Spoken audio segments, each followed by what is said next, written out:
Welcome back to MMA Al Dente. Iasmin Lucindo versus Brogan Walker-Sanchez. Iasmin Lucindo and Brogan both made their debuts unsuccessfully. They're both 0-1 in the UFC. Brogan lost on the Ultimate Fighter finale, or actually, whatever the fuck it is. They don't do the finale anymore. But she lost in the finals to Juliana Miller, who got her out of there by round 3 TKO. And Iasmin Lucindo made her debut and lost a decision to Jasmine Yaragui, who I think is going to be a good fighter. So is Lucindo, frankly. But that was an excellent fight. A fight that I was disappointed was placed on the main card because I'm one of those bitter guys. But the fight delivered. And the fight delivered in large part to Lucindo, who was throwing down hard for 15 minutes. You know, she lost that fight. Yeah, she was outpointed, but her stock definitely jumped in a loss. And I'll admit, I don't know much about Lucindo. I haven't seen too many of her fights. I've tried to look for every one of them, and I've seen whatever I can get my hands on. And I still, based on what I see in the UFC, I trust she's a very good fighter and pretty versatile. She does have 10 finishes and 13 wins. 8 of them come by TKO. I've seen a few of them on YouTube, and every one of them that I've seen ends on the ground from the full mount. So, she, despite her record having 8 TKOs, and despite having seen her throw down hard and show some really nice striking for 15 minutes against Jasmine Yaragui, I think she's probably more of a ground fighter. Regardless, she's only 20 years old, or 21 now. And every one of her fights happened between 15 and 20, which was her last fight, 20 years old. So any loss she has, which she does have 5 losses, aside from the last one, really, I dismiss them because they happened when she was a teen. She lost once by TKO, twice by submission, and twice by decision. I haven't seen any of the fights aside from the last one to Jasmine Yaragui in the UFC, but I know the TKO loss comes to Gabriela Fernandez, who made her UFC debut earlier this year, I think, losing to Jasmine Jasdavigius. Her 2 submission losses come in rounds 2 and 3, but I wasn't able to see them. I know the one girl that got her out of there via second round armbar also beat her by split decision. Anyway, the point of all this, again, is to say, yeah, she looks like a girl with a lot of holes in her game. She's been beaten by TKO, by submission, by decision, every which way. But she's still developing as a fighter. She's 21 years old. And again, every one of those losses happened, aside from Jasmine Yaragui, every one of them happened when she was a teenager, when she was 17 or so. I think, aside from Yaragui, her last loss did occur when she was 17. She might have been 18, but it's fucking close. And I'm not just saying, oh, you could dismiss them all, just like with Christian Rodriguez beating Raul Rosas Jr.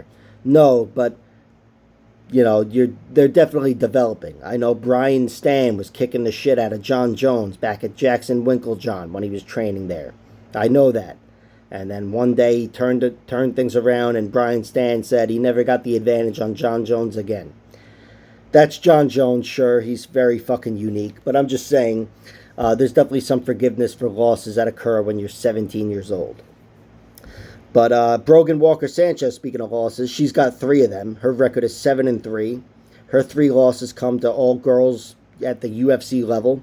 Juliana Miller beat her inside the UFC by round 3 TKO. That's the only fight in which she was finished. She was dominated, taken down repeatedly, and had that big monster on top of her. Juliana Miller has an excellent top game. So she just wasn't able to withstand that top game. But she still made it deep into the fight to the very end of round 3, and that's where she got taken out. And her other 2 losses, they're forgivable as well. She lost to Erin Blanchfield, who might be the best fighter on the planet right now, for all we know. But she's definitely going to be fighting for her title soon enough. And, you know, she was dominated in that fight. Blanchfield did kick her ass, but she wasn't able to get her out of there. And her other loss comes to Pearl Gonzalez, who used to fight in the UFC. That was a little closer fight, but Pearl definitely got the better of her. And Pearl Gonzalez, she's very capable. You know, she's a girl, again, who made it to the UFC, has left, but still, she hasn't really, fallen apart yet. She's still going. So, Brogan Walker-Sanchez, she's a scrapper. And to prove that, she's got wins over Miranda Maverick and Sherry Maraski, who was the only girl to beat Tracy Cortez.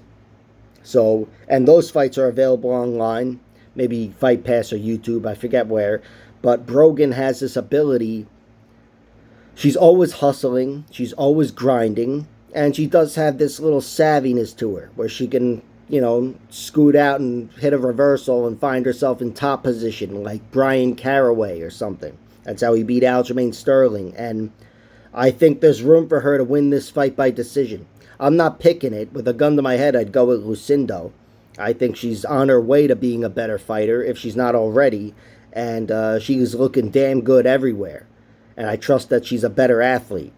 But Brogan is historically very tough, only taken out once again. It was at the very end of a long ass kicking, and it was on the ground.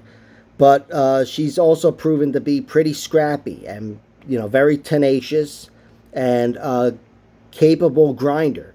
And despite her having half the experience of the 21-year-old, she's got more valuable experience. Lucindo was trapped in Brazil for a long time. Of course, she was a kid, so it's not like she should have been taken on the world. But for 18 fights, her experience is not as valuable as Brogan Walker's experience. And of course, I'm discounting Brogan Walker's 2 victories on The Ultimate Fighter, which are exhibitions. But again, gritty decisions over Hannah Guy and whoever the hell else. Someone else. Laura Godardo. PFL fighter or whatever. But either way, Brogan Walker by decision is my only play for this fight, and it's a small sprinkle because I see value on that. I would bet on Lucindo to win, and certainly to win by decision, but there's no value there. She might get a TKO victory. That's certainly a possibility, but I'm staying away from that. Brogan Walker, she's a scrappy girl, and I think she was really up against a very a big top game monster in Juliana Miller. That not too many girls can duplicate her top game. So I'll go with Iasmin Lucindo by decision. I'll bet on Brogan Walker by decision. That's my play. Like, share, subscribe, all that horseshit. Check out my other videos.